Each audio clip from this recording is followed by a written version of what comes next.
उत्तर प्रदेश के एक छोटे से गांव में, जहां घने जंगल और दूर दूर तक फैले खेत थे, एक खेत था जिसे गांव वाले शापित खेत कहते थे। दिन के समय वह खेत किसी और खेत की तरह ही दिखता था। हरी भरी फसलें, ठंडी हवा और पक्षियों की आवाजें। लेकिन जैसे ही सूरज ढलता, वह खेत वीरान और डरावना हो जाता। गांव वालों का कहना था कि उस खेत में रात में एक भूतनी आती है। लोग बताते थे कि कई साल पहले वहां एक महिला की दर्दनाक मौत हुई थी और उसकी आत्मा अब भी उस खेत में भटकती है। रवि, एक 22 साल का नौजवान, गांव में अपनी गर्मियों की छुट्टियां बिताने आया था। उसे भूत प्रेत की कहानियों पर यकीन नहीं था।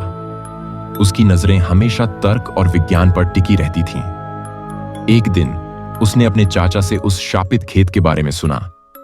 चाचा, ये सब बकवास है, भूत प्रेत कुछ नहीं होते, रवि ने हंसते हुए कहा।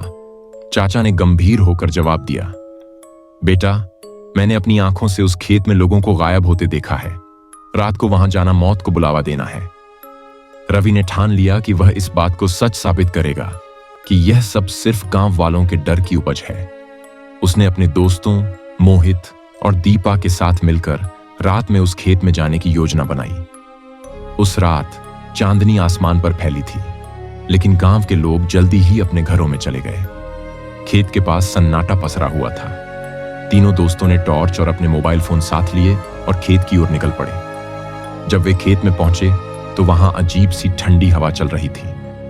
टॉर्च की रोशनी में फसलें झूमती हुई दिख रही थीं। देखो, कुछ नहीं है, सब लोग बस डरते हैं, रवि बोला हंसते हुए।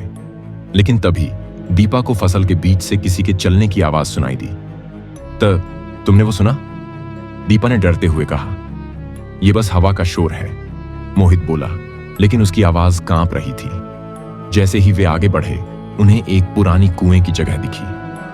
कुआं अब सूख चुका था, लेकिन उसके आसपास की मिट्टी पर गहरे खून के धब्बे साफ दिखाई दे रहे थे। यह क्या है? मोहित ने पूछा। शायद जानवरों का खून होगा, रवि ने जवाब दिया।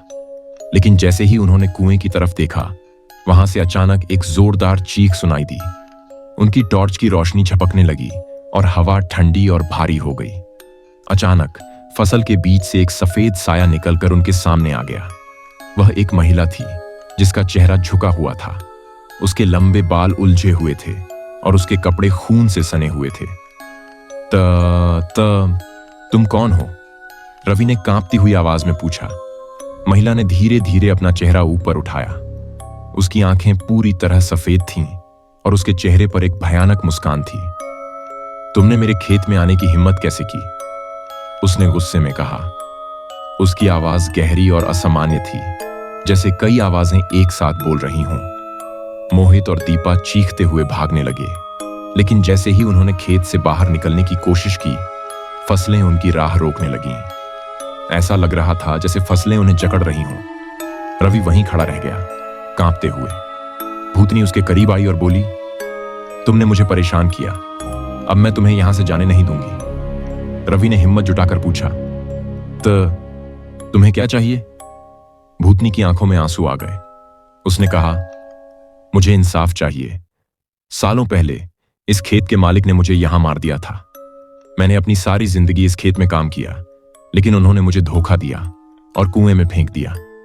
मेरी आत्मा अब तक भटक रही है। रवि ने डरते डरते कहा, मैं तुम्हारे लिए इंसाफ करूंगा, मैं गांव वालों को सच बताऊंगा। भूतनी कुछ देर तक उसे घूरती रही, फिर बोली, अगर तुमने झूठ बोला तो तुम्हारा अंजाम भी वही होगा जो इन खेत में आने वालों का होता है। उसके बाद भूतनी गायब हो गई। हवा सामान्य हो गई और फसलें शांत हो गईं। मोहित और दीपा को भी खेत से बाहर का रास्ता मिल गया। अगले दिन रवि ने गांव वालों को भूतनी की कहानी सुनाई। वह उस खेत के मालिक का सच बाहर लाया, जिसने कई साल पहले महिला की हत्या की थी। गांव वालों ने मिलकर खेत के कुएं की पूजा की और महिला की आत्मा की शांति के लिए यज्ञ किया। कुछ दिनों बाद रवि को सपने में वही महिला दिखाई दी। इस बार वह मुस्कुरा रही थी। उसने कहा, अब मैं मुक्त हूं।